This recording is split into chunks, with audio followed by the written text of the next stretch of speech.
Okay guys, welcome back to Links London and welcome to the Links London Global Headquarters. Today I have what I'm hoping will be a relatively straightforward little project. We have this Links of London retro, possibly vintage now, card holder, silver card holder.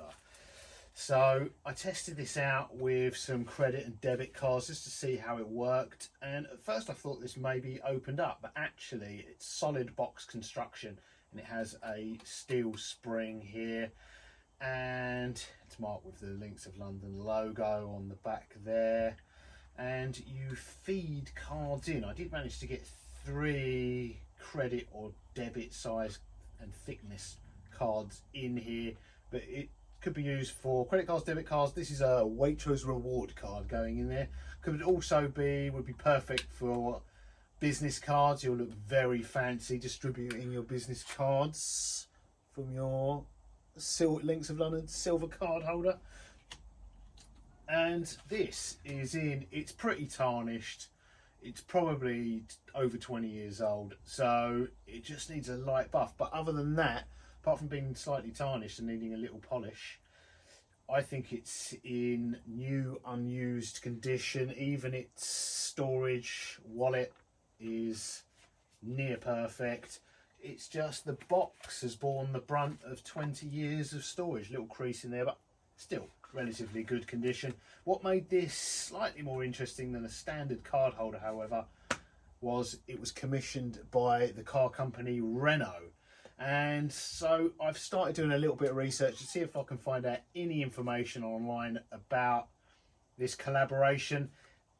It would have been less of a collaboration back then, and although Links of London now is renowned for jewellery, and in particular ladies' jewellery, the brand and business was founded selling gentlemen's accessories, cufflinks, hence the name Links.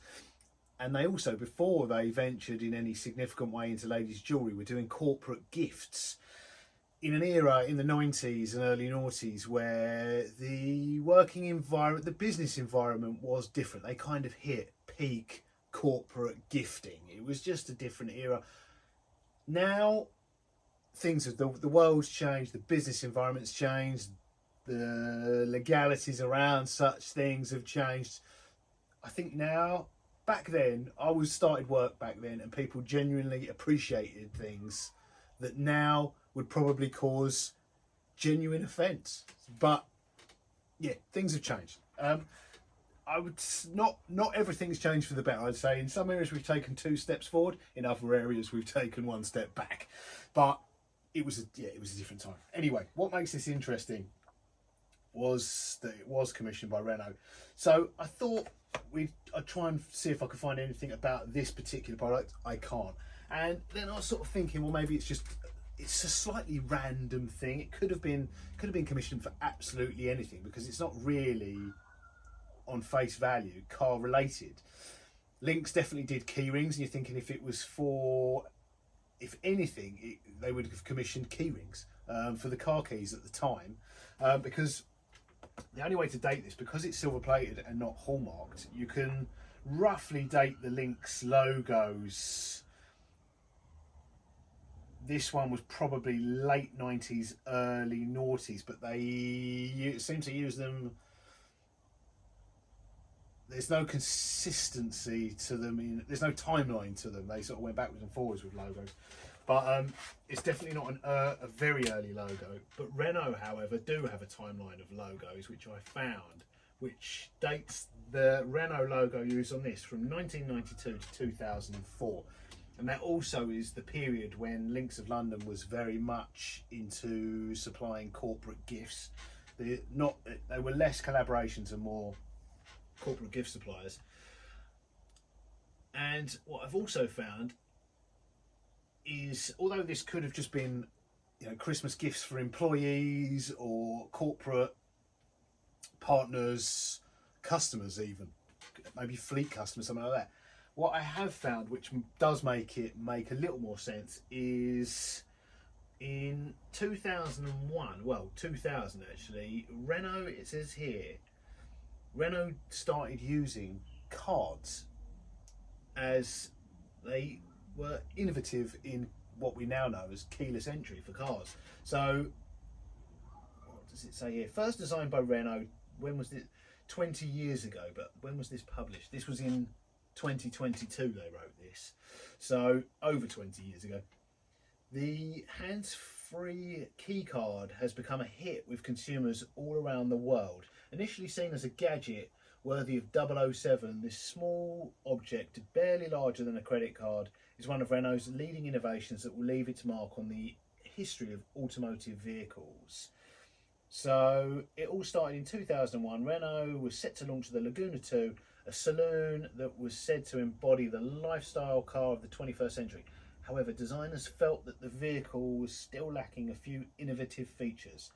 Before its official launch, Bernard, the Laguna 2 product lead, was staying in a hotel in Luxembourg, and he goes to use his room key, a magnetic key card, and has an epiphany. Why not use contactless cards instead of the traditional car key? And the idea of hands-free cards was born.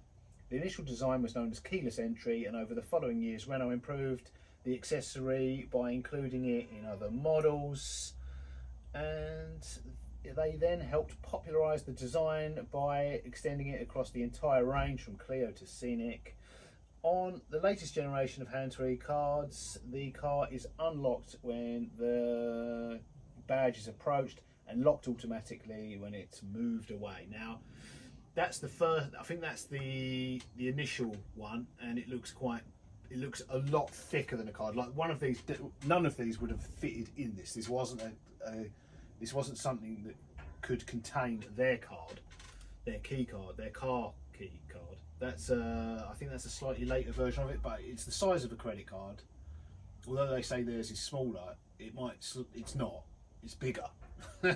It's thicker for one. I don't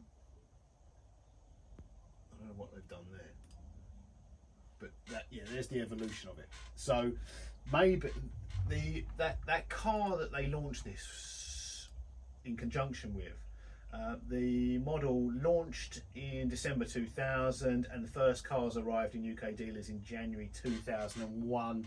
So I'm just going to guess that this has something to do with that, whether they used it at launch events for the car, the technology, the key cards, whether they used it in conjunction with the Laguna launch, or it was definitely before 2004. Maybe they ordered them by mistake, thinking that they're still saying that they're smaller than the credit cards, so maybe they ordered these thinking those cards would fit in, and they didn't.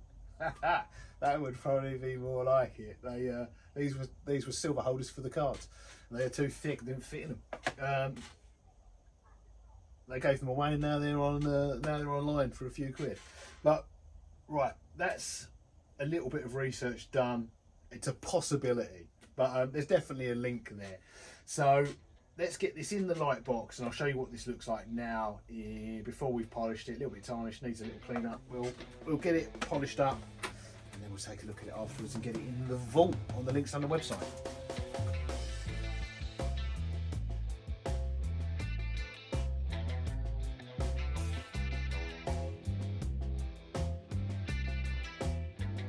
Okay, our card holder looks completely unused. There's no signs of wear whatsoever.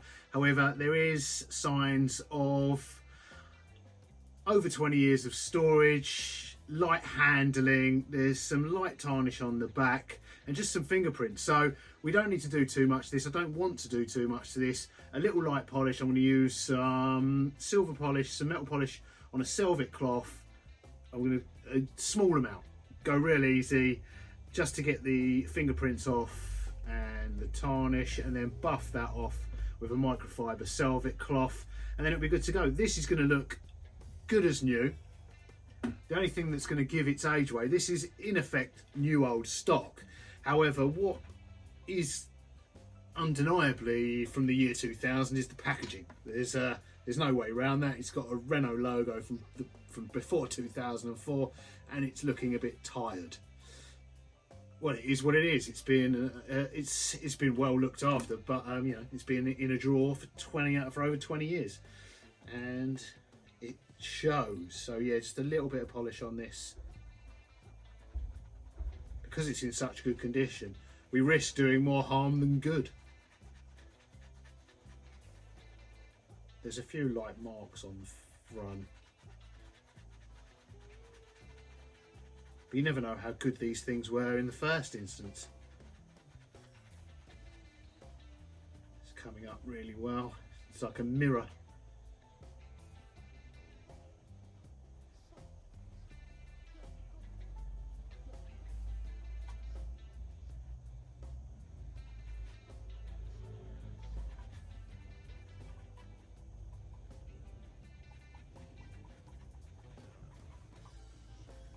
This is Menzerner polishing cream I'm using here, which is I think it was originally for precious metals the first time I got it about 20 years ago, and now they seem to market it towards automotive use, but it's a good all-round metal. It's a really fine cream polish.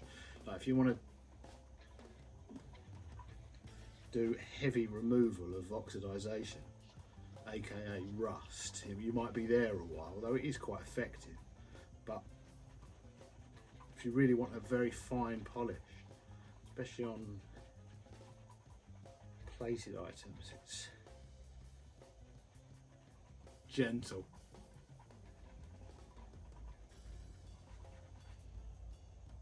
Right, that is looking good. That's it, that's all we need. Let's get that back in the light box, get some product photography. We'll buff off the polish and my fingerprints with this microfiber cloth. A little light mark there on the back.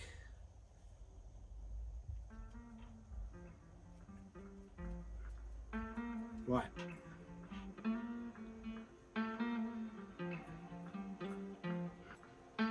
Let's get that photographed.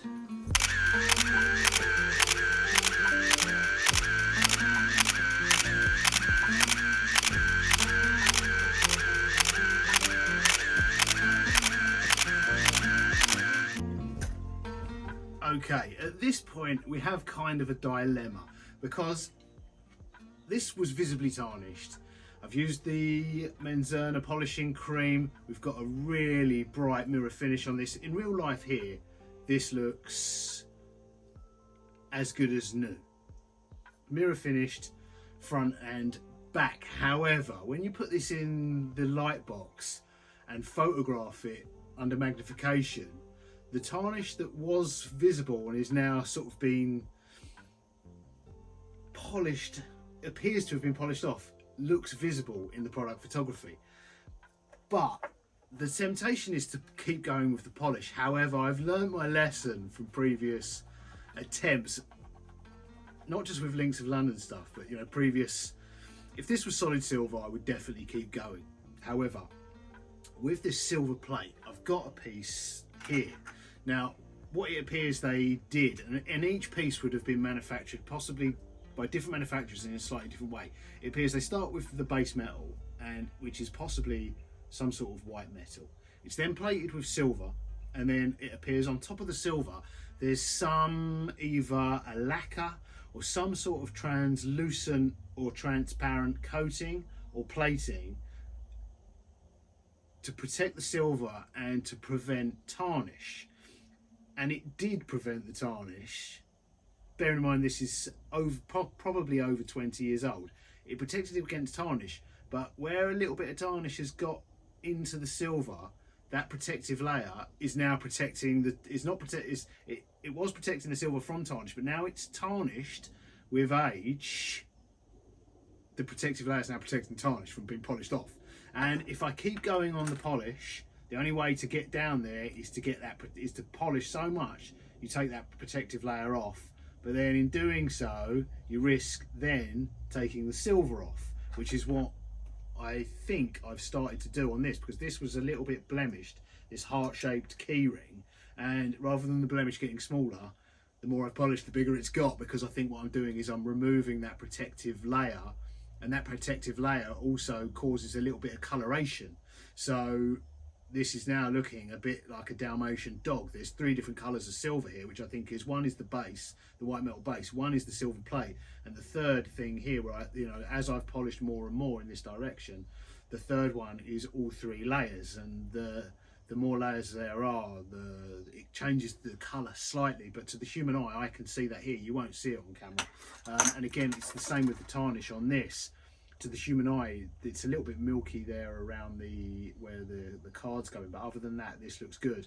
And I think if I proceed to polish, I'm just going to make it worse. At the moment, this looks phenomenal for a piece that's over 20 years old. And I guess as well, as much as I want to make this look, you know, as good as new, perfect, it is a vintage piece, and there's only, I guess, you want it to look good, but how good should a vintage piece look? I mean, there's no denying there's not a lot we can do. We can clean cardboard, but there's only so far we can go. And I think, yeah, I think that's part of the restoration process, is knowing the limits, knowing when to stop. And I've still yet to keep going with it. I'm gonna keep going this and see how it looks. So if I keep going, and it may be that I come back to this if this goes well and looks okay, and then doesn't start tarnishing, or, you know, doesn't start discolouring over time. This is the test piece, and I haven't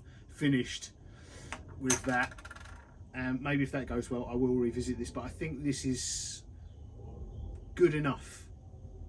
Yeah, it's knowing when good. It's knowing when good is good enough, and I think that's as far as I want to go. It looks great for a piece that's potentially from the year 2000 or possibly from 2001. It's a phenomenal looking card holder with unknown but potentially interesting history. Right, I'm going to get that on the website, in the vault, the Links London vault, as it is, and write a blog post about it. So I hope you enjoyed this little look at the Links of London and Renault silver card holder. A little bit of Links of London, vintage Links of London, and potentially automotive memorabilia history. Right, I'll see you in the next one. Toodles.